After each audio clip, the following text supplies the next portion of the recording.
Buenas tardes, mi nombre es Esperanza de Julios Costas y soy doctoranda en la Universidad de Sevilla, en el programa de doctorado en estudios filológicos. Además, soy profesora sustituta interina en la Universidad Pablo de Olavide, donde imparto clases de lengua francesa. Antes de nada, me gustaría agradecer a la Sociedad Menéndez Pelayo que nos dé a los jóvenes investigadores la oportunidad de grabar un vídeo en el que podamos hablar de nuestra tesis, que nos dé un espacio para intercambiar conocimientos y experiencias y que tenga en cuenta a los jóvenes doctorandos. Volviendo a mi relación con la Universidad de Sevilla, puedo decir bueno, yo comencé mis estudios en el grado en estudios franceses en el curso 2013-2014 y finalicé el máster en estudios lingüísticos, literarios y culturales con mención en estudios literarios y culturales en el curso 2019-2020. Ya antes de comenzar el máster, yo había leído algunas obras de Olympe de Gouges que habían despertado un interés especial en mí. Entonces, a la hora de realizar el trabajo de fin de máster, nos preguntamos cómo había sido posible que una mujer en, en el siglo XVIII, a finales del siglo XVIII, en plena Revolución Francesa, escribiera obras de temática antiesclavista o en favor de la igualdad entre hombres y mujeres o de la igualdad entre razas, y que éstas hubieran sido publicadas e incluso representadas en teatros franceses en la época.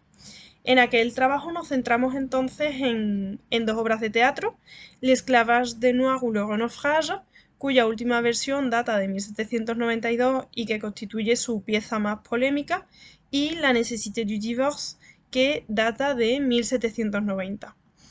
A partir de la realización del TFM nos planteamos seguir investigando el teatro de Olympe de Gouges y así comenzamos los estudios de doctorado en el curso 2020-2021 bajo la dirección de la profesora Carmen Ramírez Gómez, catedrática del Departamento de Filología Francesa de la Universidad de Sevilla. Bueno, pero ¿quién es Olympe de Gouges? Olympe de Gouges es una pensadora, política y escritora francesa que fue especialmente prolífica en el género teatral y en la escritura de panfletos y libelos en los que trataba principalmente temáticas de índole política. Vivió entre 1748 y 1793 en Francia, por lo que coexistió con los albores y con el estallido de la Revolución Francesa de 1789, que vivió de primera mano. Tanto es así que opinó sobre las decisiones que se adoptaban en la Asamblea Nacional, en los panfletos que pegaba por las paredes de París, aunque también se servía de sus textos para hacer propuestas concretas, como la creación de un impuesto voluntario en el que cada ciudadano contribuyera en la medida de sus posibilidades, o la fundación de un teatro donde se representaran exclusivamente obras teatrales escritas por mujeres. Si nos remontamos un poco, debemos señalar que de Gouges fue obligada a casarse con 16 años, tuvo un hijo al año siguiente y quedó viuda pocos meses después. Esta fue una experiencia que la marcó mucho y que repetirá varias veces, de la que hablará en diversas ocasiones a lo largo de su producción literaria.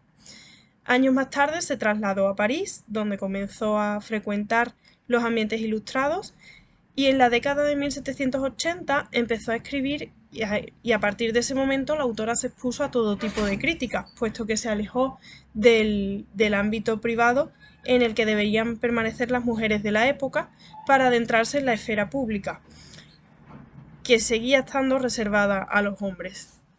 En 1793 su sentido de la justicia la llevó a escribir un panfleto al que titula Les trois urnes ou le salut de la patrie par un voyageur aérien, en el que proponía un plebiscito en los departamentos franceses donde se colocaran tres urnas, para que el pueblo pudiera elegir el tipo de gobierno que más le convenciera. Las opciones eran un gobierno monárquico, un gobierno federal o un gobierno republicano. Este panfleto constituyó la causa de su detención y su encarcelamiento y, en última instancia, de su ajusticiamiento el 3 de noviembre de 1793. Este trabajo, entonces, tiene por objetivo estudiar el teatro político de la autora desde una doble perspectiva.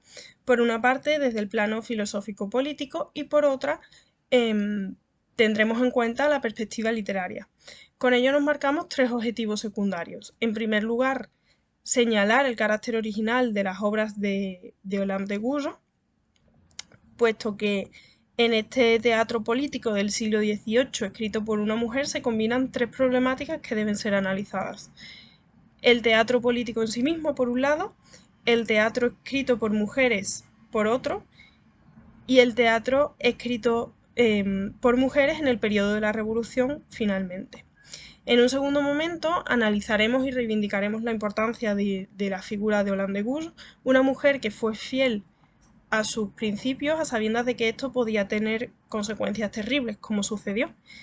Y por último nos marcamos también el objetivo de dar visibilidad a la producción teatral de la autora, que sigue siendo una gran desconocida para el público en general y cuya producción, a excepción de la Declaración de los Derechos de la Mujer y la Ciudadana de 1791, ha sido muy poco traducida.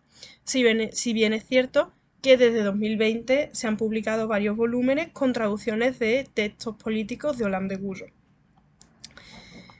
Nuestra tesis se ocupará también de realizar un breve estudio de la historia de las mujeres, cómo y cuándo empezaron a disfrutar de sus derechos políticos y su trayectoria en el campo literario y en el filosófico político.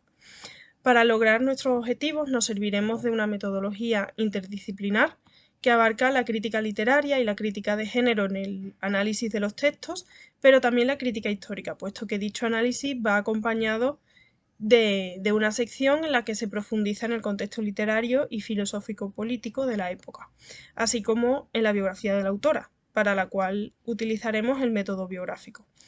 Esto a su vez facilitará la comprensión de las obras que analizaremos después.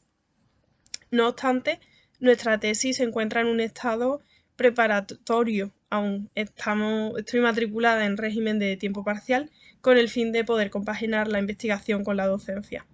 El curso pasado fue un periodo de formación, de gran enriquecimiento, asistiendo a numerosos congresos y diversos tipos de encuentros de investigadores y de participación incluso en algunos de estos congresos con los primeros resultados de la investigación.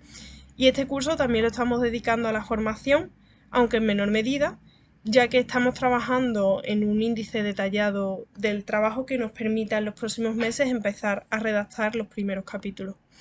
Espero avanzar al ritmo que me propongo y que de aquí a unos años tengamos los resultados. Agradezco de nuevo a Sandra, coordinadora de esta iniciativa, por parte de la Sociedad Menéndez Pelayo, y a quienes habéis visto el vídeo.